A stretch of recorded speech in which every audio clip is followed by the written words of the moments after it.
Assalamualaikum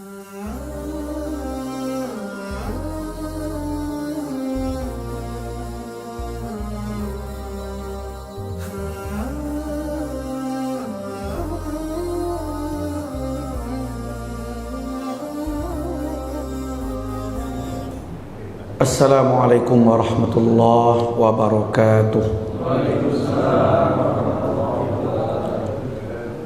Alhamdulillahirabbil alamin.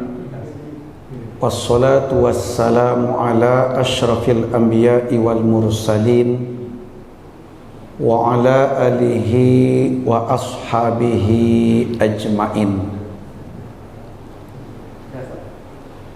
Kaum muslimin wal muslimat, baik pengurus masjid ataupun jamaah Masjid Nurul Huda, perumahan Kerangan Permai, semoga selalu diberikan oleh Allah kesehatan baik jasmani ataupun rohani, apalagi ekonominya. Amin ya rabbal alamin. Pada waktu yang singkat ini, ba'da maghrib sampai isya, kajian kita membahas satu tema, yaitu aplikasi rukun Islam dalam kehidupan.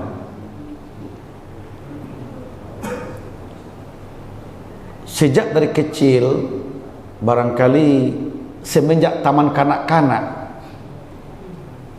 kita sudah hafal itu, sering dibaca, sering didengar. Rukun Islam ada 5, betul nggak? 1, syahadat. 2, sholat. Puasa. 3, puasa. 4, haji. 5, zakat. Udah hafal semua. Sampai kita dewasa sekarang, itu pun masih hafal, nggak hilang itu. Tinggal lagi sejauh mana rukun Islam itu kita aplikasikan dalam hidup. Sudah belum tergambar dalam hidup ini pengamalan rukun Islam itu? Kalau sudah, alhamdulillah. Kalau belum, mari, masih ada waktu sampai nanti ajal tiba. Kalau sudah tiba ajal, datang kematian, tidak bisa berbuat apa-apa lagi. Menyempurnakan Islam tidak bisa lagi. Mumpung masih hidup nih, masih hidup, kita berupaya. Semoga nanti sesuai harapan Allah. Apa harapan Allah? Wala tamutunna illa wa antum muslimun. Jangan mati dulu sebelum sempurna Islam kita, sebelum menjadi muslim yang kafah, baik akidahnya, ibadahnya, akhlaknya, muamalahnya secara Islam. Nah, untuk itu pada malam ini kita mencoba mengkaji rukun Islam itu kembali, dan apa ruhnya, apa hakikat yang terkandung dalam rukun Islam itu, sehingga mampu kita aplikasikan hidup ini. Ya. Tentang rukun Islam ini, berdasarkan kepada sebuah hadis yang sahih, hadis riwayat Imam Muslim nomor 9 dari Umar bin Khattab. Suatu ketika malaikat Jibril datang ke Nabi bertanya. Sebenarnya bertanya bukan tidak tahu, tetapi bertanya agar Nabi menjelaskan ke sahabat, ke umatnya, agar umat tahu tentang yang ditanya itu. Apa pertanyaannya? Ya Muhammad, akhbirni anil Islam. Kata Jibril, hai Muhammad, kabarkan kepadaku, beritahu aku, apa itu Islam? Qala, Nabi jawab, al-Islam, kata Nabi, Islam itu adalah antashhada an la ilaha illallah wa anna muhammadar rasulullah wa tuqimas shalah wa tu'tiyaz zakah wa tasuma ramadan wa tahujjal baita in istata'ta ilaihi sabila. Islam itu adalah engkau bersaksi bahwa tiada Tuhan yang berhak disembah kecuali hanya Allah saja. Engkau bersaksi bahwa Muhammad itu adalah Rasulullah. Engkau mendirikan salat, engkau tunaikan zakat, engkau berpuasa selama Ramadan, engkau berhaji ke Mekah ketika mampu melaksanakannya. Nah, itulah rukun Islam itu. Ya, ulama sepakat hadis ini menyatakan tentang rukun Islam. Yang perlu kita camkan adalah yang namanya rukun itu apa? Apa itu rukun? Sesuatu yang wajib dikerjakan. Kalau tinggal gimana? Tidak sah, ya batal. Seperti rukun haji, tinggal satu, batal hajinya. Rukun puasa, satu tinggal, batal puasanya. Rukun sholat, hilang satu, batal sholatnya. Rukun Islam, ayo gimana? Tinggal satu, batal Islamnya. Batal Pak, jangan ragu Pak. Batal Islamnya. Rukun Islam, batal Islamnya. Nah, ayo kita kaji. Apa saja yang rukun Islam itu? Satu, syahadat. Syahadat, kesaksian. Kedua, salat. Kalau ada umat Islam yang tidak pernah salat, tidak mau salat, batal Islamnya, murtad gitu. Murtad Pak. Makanya kata Nabi, man tarakas shalah muta'ammidan faqad kafar. Hadis sahih itu. Barang siapa yang sengaja tidak salat, hukumnya kafir. Nah, itu Nabi yang bilang Pak. Malah ada hadis lain, nanti buka di kitab fikih sunnah ada, sahih fikih sunnah juga ada. Rukun Islam itu kan 5. 3 kalau kita nggak kerjakan, maka darahnya halal dibunuh. Artinya apa itu? Nggak Islam lagi, udah murtad dia. Dibunuh pun dia nggak dosa kita. Itu hadisnya itu. Apa 3 itu? Syahadat, sholat, puasa. Kira-kira ada nggak umat Islam yang sampai sekarang yang nggak sholat? Banyak. Banyak Pak. Makanya ketika Nabi diminta jadi imam sholat jenazah, apa kata Nabi? Saya siap jadi imam jenazah ini. 2 syaratnya. Pertama, apakah dia sholat tidak? Dia sholat nggak selama hidupnya?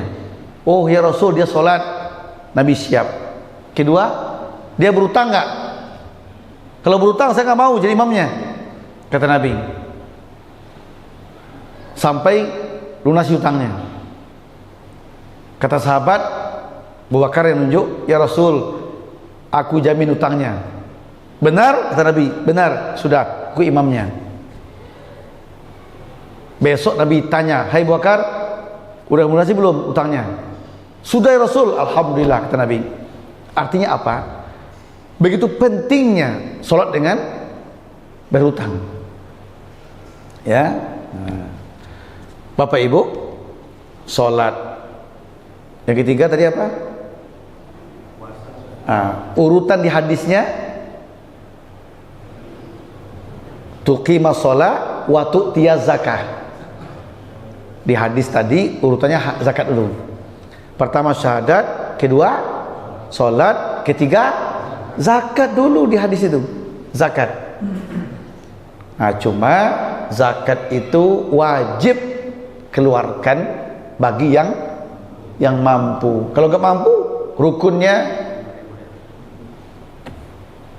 batal. Jadi kalau kita nggak mampu berzakat dan kita nggak zakat, nggak ada masalah, gugur kewajibannya. Tapi kalau kita mampu berzakat, nggak berzakat, batal Islamnya. Keras itu Pak, nggak main-main itu. Ketika Nabi meninggal, khalifah pertama siapa pengganti beliau? Abu Bakar. Abu Bakar Pak. Pertama apa program beliau? Apa programnya? Apa program beliau? Ketika Abu Bakar nanti jadi khalifah, apa programnya? Perangi yang tak berzakat, bukan yang tak sholat kan? Nah, zakat penekanannya. Jadi zakat itu wajib bagi yang mampu, jangan coba nggak zakat. Ancaman di Quran itu nggak main-main Pak. Kita mampu berzakat tapi nggak zakat, harta itu nanti jadi bahan bakarnya. Jadi bahan bakar disetrikakan di perut kita. Na'udzubillah min dzalik itu. Jangan coba-coba nggak berzakat. Terus puasa, ya, puasa itu wajib, tentu bagi yang mampu melaksanakannya. Tidak mampu gugur kewajibannya. Kelima, haji. Haji itu juga, yang mampu laksanakan, tidak mampu gugur. Kalau dia mampu berhaji tapi nggak mau haji, apa kata Nabi? Mampu berhaji tapi nggak mau haji dia, mati duluan, matinya seperti Yahudi Nasrani.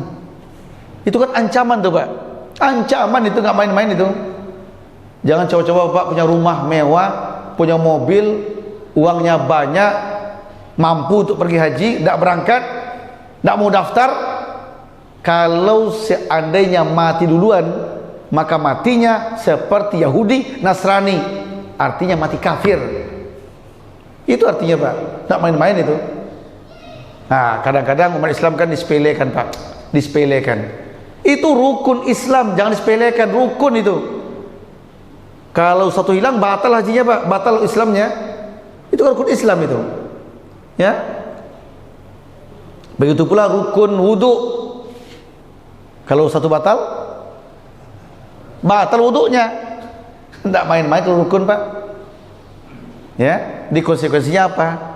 Yang namanya rukun sesuatu yang harus dilaksanakan. Kalau enggak batal dia harus konsekuensi, itu konsekuensinya. Jadi kalau ada saudara-saudara kita, kawan kita, teman kita, ya, dan dia muslim dia, ingatkan dia. Kalau dia tinggalkan satu antara tiga tadi, yang 5 tadi, ingatkan dia. Ingatkan dengan baik, dengan cara baik, ya. Itu yang pertama dipahami. Yang kedua, apa urgensi, atau apa fungsi, apa tujuan, apa hakikat rukun Islam sebenarnya? Apa hakikatnya? Apa ruhnya? Nah, saya membaginya kepada 2. Rukun Islam 5 itu saya bagi 2 kelompok Pak, 2 kelompok. Pertama, kelompoknya bagian akidah, keyakinan, keimanan, kepercayaan. Itulah dia syahadat, ya. Syahadat itu keyakinan. Jangan sampai kita masuk terjebak kepada aliran-aliran di luar aliran yang Nabi tuntun kita. Manhajnya jelas, jangan sampai di luar manhaj Rasulullah dan para sahabatnya. Ini keyakinan, akidah. Jangan bercampur sama syirik-syirik. Murnikan tauhidnya, mengesahkan Allah. Jangan sekutukan Allah. Ini poin pertama tentang akidah. Poin kedua, yang 4 rukun lagi itu peribadatan, ya. 1 tentang akidah, yang 4 lagi tentang peribadatan. Mana dia? Salat, zakat, puasa, haji. Itu peribadatan. Kalau syahadat, akidah, ya. Akidah itu pondasi. 4 ini peribadatan. Apa fungsi peribadatan 4 ini? Coba kita bahas. Salat dulu, salat. Apa hakikat salat sebenarnya? Buka surat 29. 29 Al-Ankabut ayat 45. Utlu ma uhiya ilaika minal kitab wa aqimis sholah innas sholata tanha anil fahsya'i wal munkar. Coba artikan boleh. Bacalah kitab Al-Quran yang telah kuwahyukan kepadamu Muhammad, dan laksanakan sholat.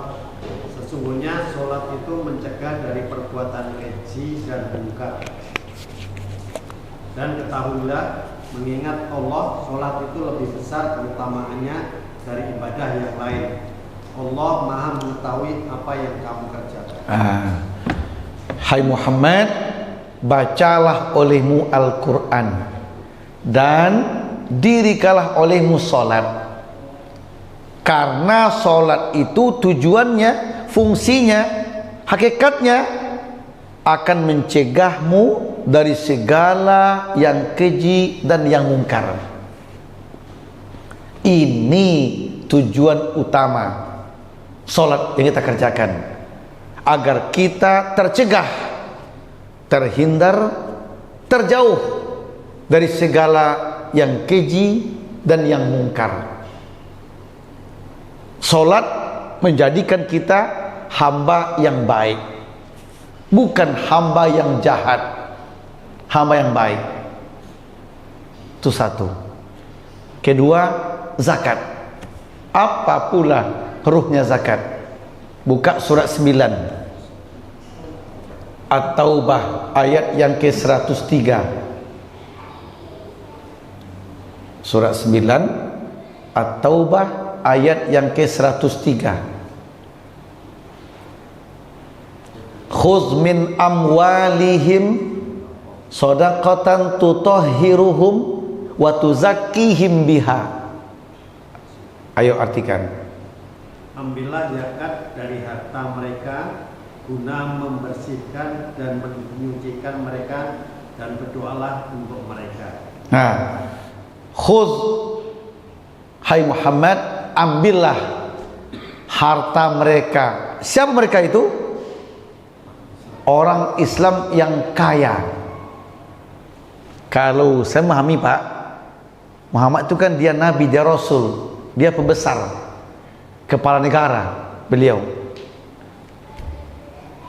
Ambillah, auditlah harta orang kaya itu, audit hartanya, bantu hitungnya. Kalau harta mereka sampai senisab, setahun dimiliki, ambil, jangan semuanya. Berapa ambilnya? 2,5%. Itu zakat namanya. Ambil zakatnya. Apa tujuannya? Tutahhiruhum, akan membersihkan harta mereka, agar harta mereka itu bersih, yang dimakannya, yang diminumnya, yang dipakainya bersih, yang milik dia, bukan punya orang lain. Berarti zakat itu pembersih harta. Jangan sampai harta kita bercampur yang haram-haram. Kalau bercampur, apa konsekuensinya? Man nabata min haramin faula bihi finnar. Darah, daging yang tumbuh dari yang haram, tempatnya neraka, kata Nabi.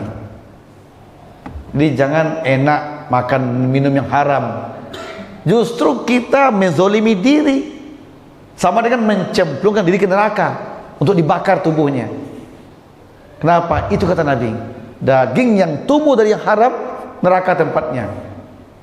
Makanya zakat berfungsi untuk membersihkan harta kita dari yang haram, agar yang dimakan, yang diminum, yang dipakai, yang dikasih ke anak istri, yang halal, yang milik kita, bukan milik orang lain. Karena kalau harta kita sampai senisab, setahun dimiliki, Allah titipkan miliknya, Hasnaf 8. Hasnaf 8. Siapa mereka? Fakir, miskin, amil, gharim, Siapa lagi? Mu'allaf, hamba sahaya, fisabilillah, musafir, ibnu sabil. Keluarkan hartanya, keluarkan. Berarti zakat berfungsi untuk membersihkan harta kita. Kalau harta kita bersih, kita untung atau rugi? Hah? Untung. Walaupun kita dipaksa Pak mengeluarkannya, itu untung. Makanya di Islam itu yang ada hanyalah zakat. Pajak nggak ada. Nggak ada pajak Islam. Ya. Kan UPT namanya itu. Pajak itu UPT Pak. Ketika nanti tanda-tanda kiamat muncul, ya, Nabi Isa turun. Di hadis yang sahih, apa tugas Nabi Isa? Pertama, menyatakan ke umat agama yang benar Islam, yang lainnya batil, kata Nabi Isa. Yang kedua, menghancurkan salib-salib, berhala-berhala. Dihancurkannya itu salib, berhala, ya, patung-patung yang disembah oleh agama lain, dihancurkan semua. Ketiga, membunuh babi. Yang keempat, menghapuskan pajak. Itulah tugas beliau. Jadi di negara kita kan sekarang itu yang dikejar kita apa? Pajak, ya, bukan zakat, ya. Kalau zakat saja dikejar Pak, dikejar, dan orang kaya berzakat semua, mereka selamat dari neraka, dan uangnya banyak, mampu mengangkat derajat orang miskin. Yakinlah Pak, zakat kita banyak Pak, zakat banyak. Kalaupun ada tapi nggak tersalurkan, banyak tuh basnas yang bermasalah, banyak Pak, banyak basnas bermasalah. Uang umat ditahan-tahan zakatnya, gak sampai ke 8, banyak, ya. Nah, kalau seandainya zakat terkumpul semua dan disalurkan semuanya, oh, kemiskinan hilang Pak, yakinlah, hilang kemiskinan. Tapi karena zakatnya tertahan dan banyak orang kaya gak berzakat, gak mau zakat, ya, mereka berdosa, harta kotor, orang lain tidak terangkat derajatnya. Itulah zakat berfungsi untuk membersihkan harta. Terus apa lagi? Wa tuzakkihim biha, membersihkan jiwa, hati dari sifat-sifat yang tercela, dari sifat kikir dibersihkannya, sifat syirik dibersihkannya, sifat zalim dibersihkannya, sifat ujub dibersihkannya, sifat sombong dibersihkannya. Bedanya apa itu? Ujub, sombong, apa bedanya? Hah? Ujub itu merasa kagum sama diri, hah? Mengagumi diri, menganggap diri serba bisa semua, serba hebat. Itu ujub namanya. Sifat itu bahaya sebenarnya. Kalau sifat itu dipupuk, lama-lama jadi sombong dia Pak. Jadi sombong dia. Apa itu sombong? Nah, dalam hadis Muslim dari Abdullah bin Mas'ud, kata Nabi, 2 tanda-tanda sombong. Pertama, baturul haq. Kedua, wa qumtun nas. Baturul haq itu apa? Menentang kebenaran, menolak Allah, menolak Rasulnya, menentang Quran, menentang Sunnah. Itu sombong namanya. Itu yang pertama, menentang Quran, menentang hadis, itu sombong. Yang kedua, wa qamtun nas, merendahkan, meremehkan orang lain. Kenapa diremehkan? Karena kita merasa tinggi. Mungkin sombong karena hartanya banyak, ya miskin direndahkan. Mungkin ilmunya tinggi, profesor doktor dia, kiai haji dia, sombong, yang orang-orang bodoh direndahkan, gak dianggap kalau dia ngomong. Mungkin sombong karena apa lagi? Karena kekuasaannya, karena jabatan tinggi. Seperti Fir'aun ya. Fir'aun itu sombong karena kekuasaannya, Qarun karena hartanya, Haman karena ilmunya. Semuanya hancurkan semuanya. Ada sombong karena gagahnya, tampannya atau cantiknya. Makanya di awal-awal sebelum sombong dia ujub dulu Pak, ujub dulu. Merasa diri paling hebat, paling benar, paling macam-macam lah. Yang lain agak sepele semua, rendah semua. Itu berbahaya, itu penyakit. Nah, zakat tujuannya membersihkan harta kita dari yang haram, membersihkan jiwa dari sifat-sifat yang tercela, termasuk sifat ujub dan sombong tadi. Hebat zakat itu Pak, hebat zakat itu. Itu kata Quran. Itu kata Quran, kata Allah. Zakat itu membersihkan hartamu, membersihkan jiwamu agar kamu bersih lahir batin. Kalau begitu, zakat dan sholat sama tujuannya, mengantarkan kita menjadi orang yang baik. Betul Pak? Betul nggak? 3. Puasa. Apa tujuan puasa? Buka surat 2 183 Al-Baqarah 183. Ya ayyuhalladzina amanu kutiba alaikumus syiyam kama kutiba alal ladzina min qablikum la'allakum tattaqun. Itu ujungnya itu. Coba artikan. Wahai orang-orang yang beriman, diwajibkan atas kamu berpuasa sebagaimana diwajibkan atas orang sebelum kamu agar kamu bertakwa. Tujuan puasa agar kamu menjadi orang bertakwa. Apa itu takwa? Takwa semacam sifat yang kita miliki, patuh tunduk, mengerjakan perintah, meninggalkan larangan. Itulah dia takwa. Sisi lain, apa fungsi puasa? Kalau yang tadi mengantarkan kita jadi hamba yang bertakwa, yang tunduk, yang patuh ke Allah, sehingga perintah dikerjakan, larang tinggalkan. Sisi lain apa kata Nabi?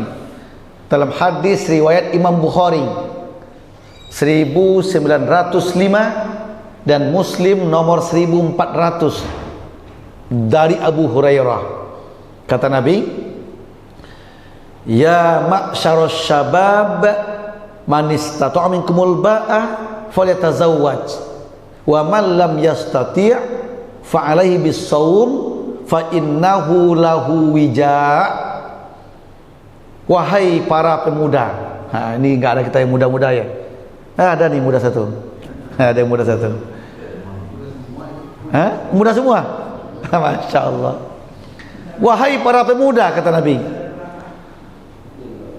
kalau kalian sudah mampu menikah, menikahlah.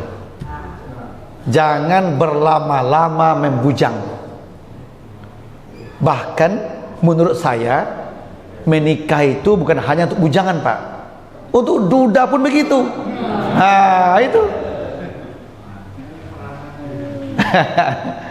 ya, jangan lama-lama menduda. Kenapa? Khawatir tidak terkontrol sehingga bikin dosa. Tapi kata Nabi ini, kalau nggak mampu menikah, mungkin faktor usia atau faktor visi atau faktor ekonomi atau faktor-faktor lainnya, tidak mampu, kata Nabi, fa'alaihi bis-shaum, puasalah. Hebat Pak. Berarti puasa bisa menggantikan fungsinya nikah. Apa fungsi puasa? Fa innahu lahu wija'.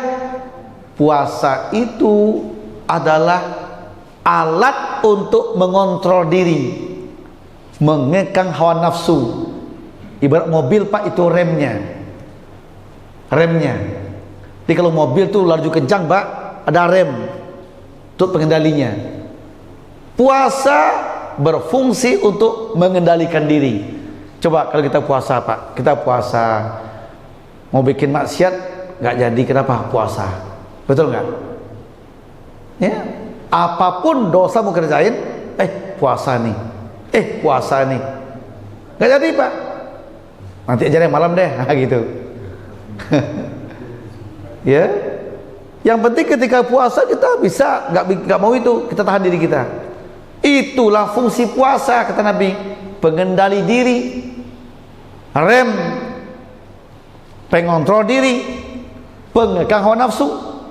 Nah, kalau begitu puasa tujuannya menjadikan kita orang yang baik, yang terkontrol, yang terkendali, sehingga akhlaknya mulia. Sama dengan sholat tadi, zakat, puasa, terus haji. Apa pula ruhnya haji? Nabi menginginkan haji itu mabrur. Betul Pak? Mabrur. Apa itu mabrur? Sepulang haji dengan sebelum berangkat ada perubahan. Lebih baik. Lebih baik. Mungkin sebelum haji suka bohong, dusta, caci maki, carut marut. Pulang haji terkontrol mulutnya. Sebelum haji dia kikir, sebelum haji dermawan. Sebelum haji malas ke masjid, sepulang haji rajin ke masjid. Sebelum haji malas hadiri pengajian, malas. Setelah haji rajin hadiri pengajian, itu mabrur namanya. Kalau begitu mabrur artinya apa?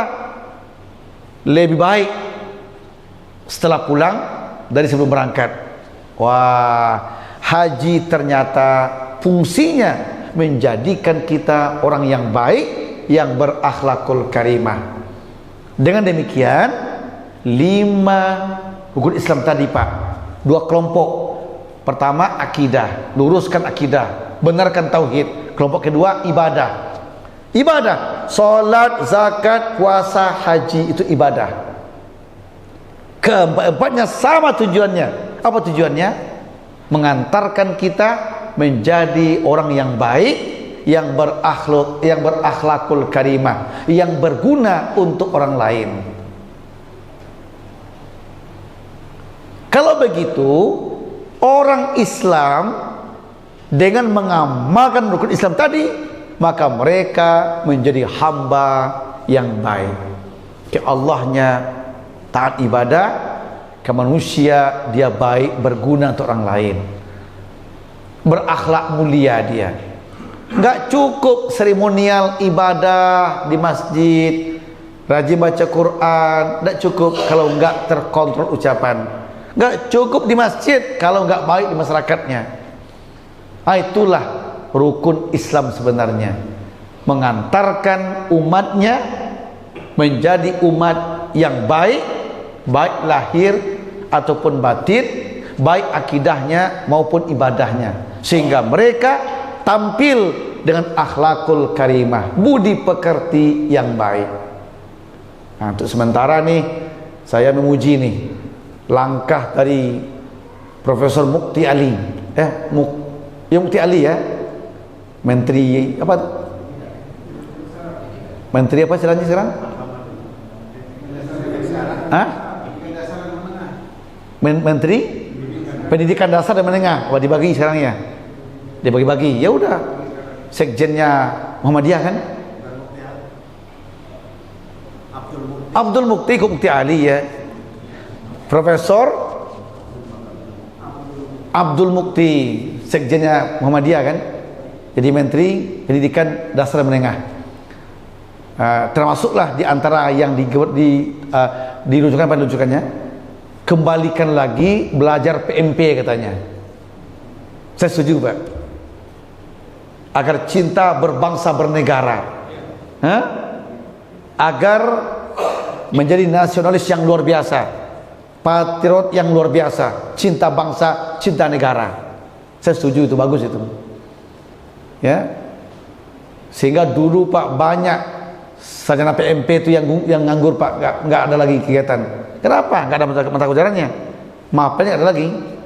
Nggak ada apelnya. Sekarang mulai lagi. Kata Profesor Mukti, kembalikan lagi PMP itu.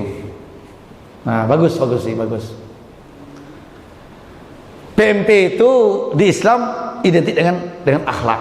Walaupun tidak sesempurna akhlak ya. Tapi masuklah, oke lah. Pendidikan moral Pancasila. Enggak apa-apa, boleh, bagus. Ya. Jadi umat Islam kalau yang paham Islam dan dia mengaplikasikan hidup ini, insya Allah umat Islam menjadi umat yang terbaik sesuai yang Allah inginkan. Ya, kuntum khaira ummah, kata Allah. Jadilah kamu umat yang terbaik. Kenapa terbaik?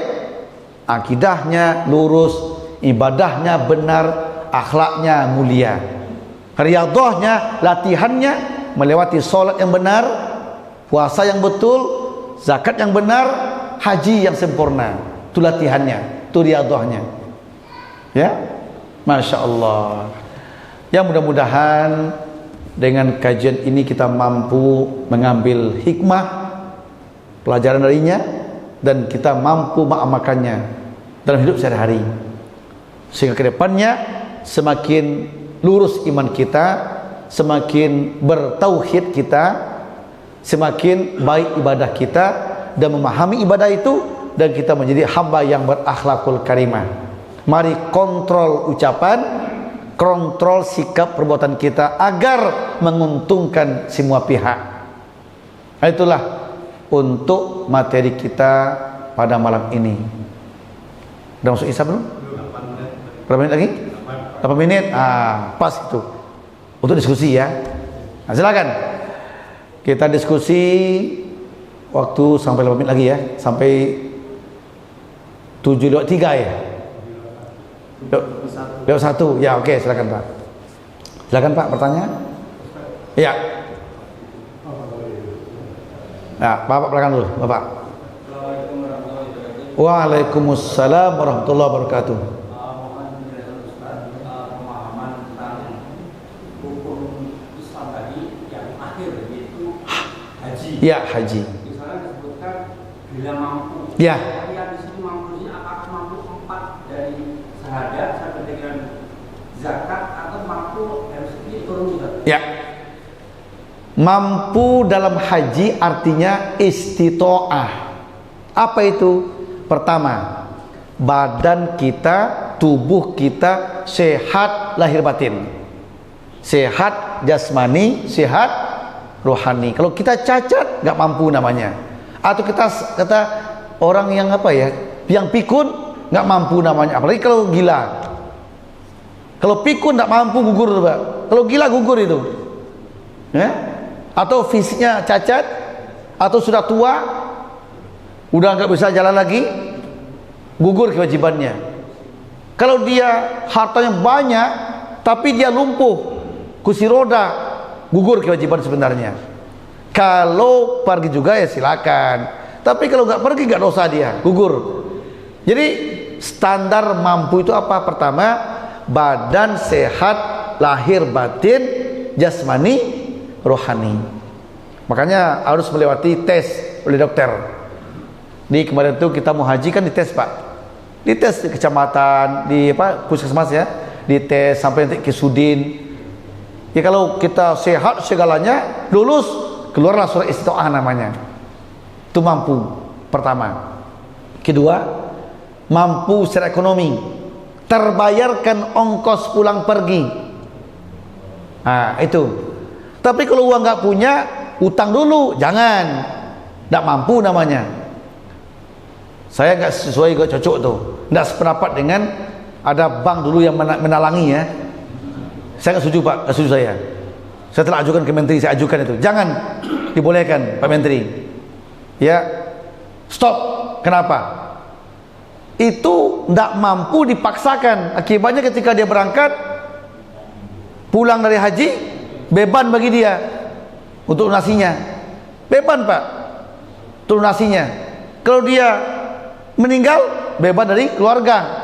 Nah itu namanya dipaksakan. Ngapain dipaksakan? Kalau mampu ya sudah, jangan pergi haji. Kalau mau ke Mekah juga umroh aja lah, umroh aja. Nah, jadi mampu itu adalah terbayarkan ongkos pulang pergi. Berapa ongkosnya? Tahun 2024 ini yang kemarin baru pulang 51.700 juta. Oh, 51.700 juta. Ulangi, 51.700.000. Ah, kok susah nyebutnya ya? Susah nyebutnya ya. Ulangi, 51.700.000. Nah, kalau nggak salah saya, yang tahun berangkat ini. Kalau tahun kemarin, ya Pak ya, tahun kemarin itu nggak salah saya 39 ya, 38. Yang tahun kemarin 2023, hah? 38 kalau nggak salah. Saya juga berangkat kemarin 2013, 23 berangkat, 2024 berangkat. Ya, nah, itu standarnya tuh. Bukan haji plus standarnya Pak. Bukan haji furoda standarnya, bukan.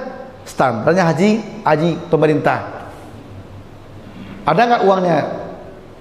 Nah, untuk ke depan kita nggak tahu. Yang penting daftarlah dulu. Daftar murah kok. Berapa daftarnya? 25 juta. Udah daftar lah, uang 25 daftar. Nah, jadi pertama standarnya apa? Sehat jasmani rohani. 2, ada uang untuk pulang pergi. Udah terdaftar nih, terdaftar uang 25 juta, dapat porsi. Tahu mau berangkat, gak ada uang untuk lunasi, gugur kewajibannya itu. Gugur kewajibannya, udah, gugur, selesai. Ya. Yang keempat, yang ketiga, pertama tadi sehat, 2 ada ongkos pulang pergi, 3 ada biaya untuk keluarga di rumah selama kita pergi. Ada yang ditinggalkan di rumah. Jangan kita pergi istri nggak makan di rumah. Kita pergi anak nggak makan di rumah, nggak boleh itu. Harus ada uang untuk di rumah. Itu ketiga. Keempat, kondisi negara aman, tidak perang. Nah, seperti orang Palestina itu kan kondisi perang kan Pak, gugur hajinya itu. Indonesia aman, wajib haji. Nah, itulah standarnya, mampu itu. Ya.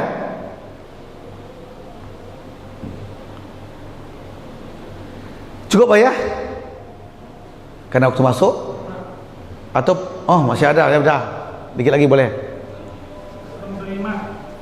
Hah? Mampu, kaya, sehat, normal, tapi pada sudah daftar, tapi pada waktu datang sudah mampu. Itu gimana? Ketika dia mampu, dia daftar. Daftar, udah terdaftar namanya. Lalu sebelum berangkat karena panjang antriannya meninggal duluan. Di mata Allah sudah dapat pahala hajinya. Di mata Allah. Ya, kalau anak membadalkannya lebih utama. Kalau enggak ada persoalan. Ya, gugur kewajibannya. Tapi yang terbaiknya adalah sang anak badalkan. Itu terbaiknya. Ya, dari harta ayahnya itu. Dari orang tuanya itu dibadalkan. Itu yang terbaiknya. Begitu Pak. Tapi bagi yang meninggal tadi sudah mendapatkan pahala hajinya walaupun belum berangkat. Niat sudah ada, tinggal waktu lagi. Begitu. Tadi Pak Sugeng cukup ya? Nah, udah. Mohon maaf lebih dan kurang. Subhanaka Allahumma wa bihamdika asyhadu an la ilaha illa anta astaghfiruka wa atubu ilaik. Assalamualaikum warahmatullahi wabarakatuh.